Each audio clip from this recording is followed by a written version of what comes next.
रामकृष्ण हरी. ज्ञानेश्वर माऊली महाराजांच्या हरिपाठातील अभंग. जप तप कर्म क्रिया नेम धर्म, सर्वांगठी राम भाव शुद्ध.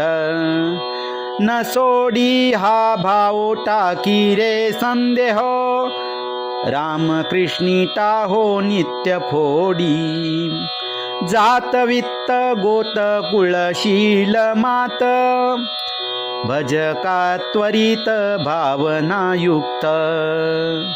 ज्ञानदेवा ध्यानी रामकृष्ण मनी, वैकुंठ भुवनी घर केले. माऊलींच्या या अभंगाचा भावार्थ. माऊली सांगतात, जप तप कर्म क्रिया नेम धर्म आदी उपासनेचे जे अनेक प्रकार आहेत, त्यांचा अंतिम हेतू साधकाच्या ठिकाणी सर्वांगठी राम या शुद्ध भावाचा आविर्भाव होण्यासाठीच आहे. म्हणून उपासना चालू असता हा शुद्ध भाव बुद्धीतून सोडू नकोस.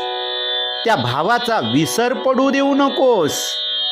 त्याच्या सत्यतत्वासंबंधी अंतकरणात काही संदेह असेल तर त्याचा त्याग करून त्या शुद्ध भावाचा जीवनात साक्षात्कार होण्यासाठी रामकृष्णाचा टाहो फोडून नित्य धावा कर, असं माऊली सांगतात. त्याची अत्यंत कळकळीने नित्य प्रार्थना कर. त्यासाठी जात वित्त गोत्र कुळ शील वगैरे विषयी तू चिंता न करता शुद्ध भावाने युक्त होऊन प्रभूचे त्वरित भजन कर.